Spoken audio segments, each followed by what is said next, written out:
नमस्कार, मैं सतीश पारसा इटारसी से नवतर प्रखर यूट्यूब चैनल के लिए आज चुनाव की गतिविधियां शुरू हो चुकी हैं। महासभा की चले हैं, समाज में चर्चा का विषय बना हुआ है। हम महासभा, हम कैसे महासभा अध्यक्ष चाहते हैं, महासभा कैसी हो, इस बारे में लोग क्या सोचते हैं। इन्हीं ऐसे कई प्रश्नों को लेकर आज मैं हरदा शहर में हूँ और हमारे साथ हरदा के जाने माने चिंतक प्रोफेसर, विभाग अध्यक्ष पॉलिटेक्निक कॉलेज और अपनी बात को विभाग रखने वाले प्रोफेसर डॉक्टर जयसी उपरी जी से हम मिलेंगे। तो नमस्कार साहब, आपका स्वागत है हमारे। ये चुनाव की घोषणा तो लगभग एक आध महीने बाद चुनाव होने ही है और शुरुआत शुरू हो गई है। लोगों ने प्रचार करना भी शुरू कर दिया। शायद सुना है हरदा में प्रचार वाले आ भी गए।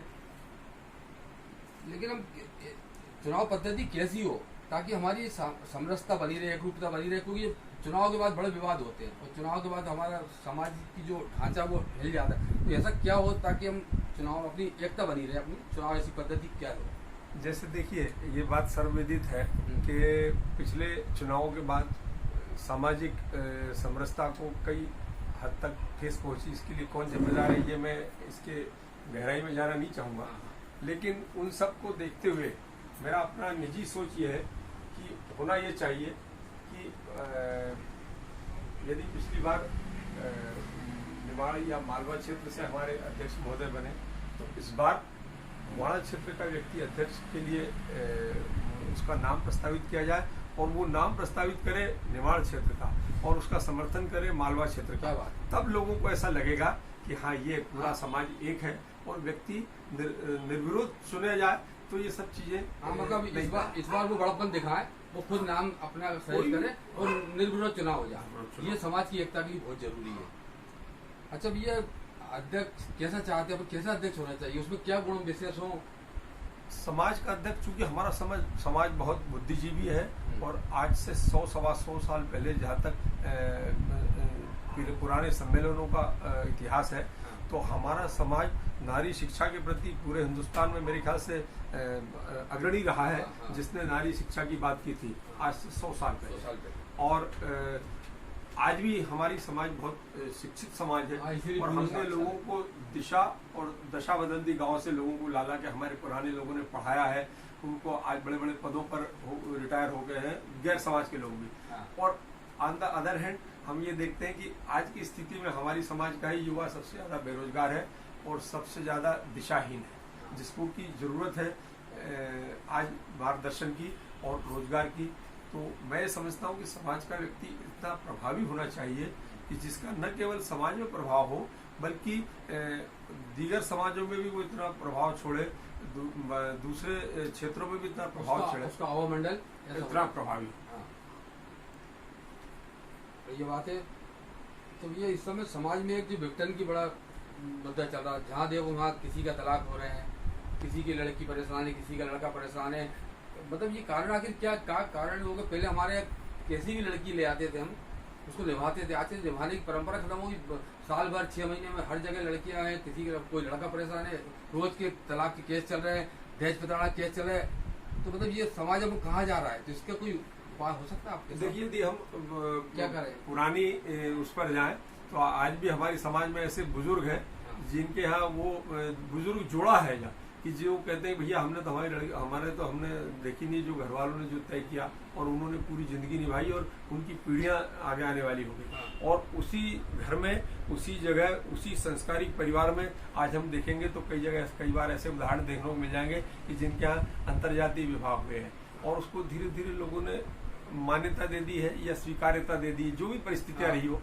तो इसके लिए मैं दोनों को जिम्मेदार मानता हूँ। बच्चे भी जवाबदेह हैं, बच्चों से ज्यादा उनके माँ बाप भी जवाबदेह हैं कि जिन्होंने कंप्रोमाइज कर लिया, समझौतावादी उस पे आ गए। भैया बच्चों को कौन समझा, आजकल बड़े बच्चे हो गए, क्या कर लेंगे, पहले ऐसा नहीं था। नहीं, पर ये बड़ी समस्या है। क्योंकि कारण समस्या है, धीरे धीरे करते अगर हमारी सब समाज की बच्चियां दूसरे समाज में चली गई तो वो तो गई। और अगर दूसरे क्या की बच्ची ला उसके बच्चे भी दूसरे समाज चलेगा तो नारायण तो कहाँ रहेगा?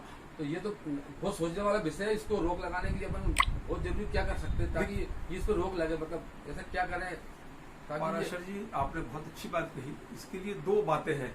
एक तो ये कि हमारे दो पे अब आजकल एक बच्चे पे आ गए हैं, तो हमारे यहाँ रिश्ते ही खत्म हो रहे हैं। काका मामा मौसी ये रिश्ते जो है लोग एक एक अगर सबके यहाँ रहे, सबके यहाँ यदि एक एक बच्चे रहे तो वो रिश्ते ही खत्म हो जाएंगे। पहला तो ये हमारे को आगे के लिए सोचना है। दूसरा ये कि इसके लिए कई बार लड़की के परिवार के लोग भी दोषी है कि वो लड़की बिना माँ से पूछे या बहन से पूछे किचन में घुसी और पहले वो सलाह लेगी। इसके लिए मैं बहुत कुछ मोबाइल को भी जिम्मेदार मानता हूँ। अच्छा, मोबाइल हालांकि बहुत अच्छा टूल है, बिल्कुल नहीं, पर सही है। मतलब मेरे हिसाब से तो साल भर तक मोबाइल वर्जित हो जाए तो शायद सम्मान सुधर जाएगी। हाँ, मतलब उसका उपयोग का तरीका बदल जाए। और यदि साल 2 साल वो बच्चे अच्छे रहते हैं, क्योंकि आजकल धैर्य नहीं है बच्चियों में भी ये है कि वो यदि कोई 2 आदमी 4 आदमी का काम पड़ गया तो वो बड़ा करने में उसको हेजिटेशन होता है। दूसरा कि माँ बाप का भी दखल, स्पेशली माँ पक्ष का ज्यादा दखल देखा गया है। और जहाँ भी लड़की के मन में ये आया कि नहीं मेरे यहाँ मेरे को सब चीज गाइड कर लेती हुए मैं, और बनाने खाने से लेके छोटी छोटी सी बातें भी वो मायके पहुंचा देती है मोबाइल के थ्रू। तो वो चीजें फिर उसको वहाँ से शिक्षा दीक्षा जो भी मिलती हो या जो भी तात्कालिक राय मिलती है, तो वो बच्चे उसको समझ नहीं पाते। माँ बाप कई बार अच्छे के लिए बोलते हैं पर वो बच्चे नहीं समझ पाते। ये विघटन का कारण मुख्य है। इसके अलावा आप कोई समाज को कोई भी अगर आपके मन में संदेश देना हो, कोई संदेश? देखिए, समाज में तो ऐसा कि यदि अध्यक्ष को लेकर महासभा के कहा जाए या वर्तमान परिदृश्य में कहा जाए तो आज हमारी समाज में बेरोजगारी और दूसरी चीजें बहुत हैं।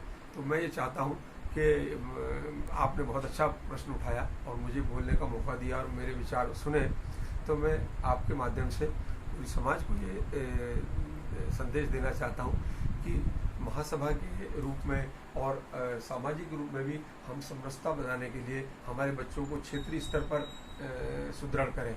ये बात तो आज प्रधानमंत्री तक भी स्वीकार कर गए हैं कि भाई हमको कौशल उन्नयन और जो रोजगार छोटे छोटे देते हैं, टीन इंडस्ट्री या छोटा क्षेत्रीय स्वरोजगार इकाई या स्वरोजगार सर्विस इकाई डालें और वो अपना काम करें और समाज के लोगों को वो प्राथमिकता दें। समाज के लोग भी उसको प्राथमिकता देते हुए और उसको सेवा का मौका दें। जैसे दूसरी समाज के लोग हैं, वो चाहे कोई सी भी समाज लें तो वो अपनी समाज के लोगों को प्राथमिकता देते हैं। और हमें ये चीज़ें अभी बहुत इस मामले में हम पिछड़े हुए हैं, तो हम अपने आदमी को मान्यता नहीं देते और प्राथमिकता नहीं देते, उसको अंडरस्टिमेट करते हैं कि अरे ये क्या धंधा करेगा, तो वहाँ फिर वो चीज़ धीरे धीरे सही बात है। दीगर समाज की तुलना में हम अभी इस मामले में बहुत पिछड़े हैं।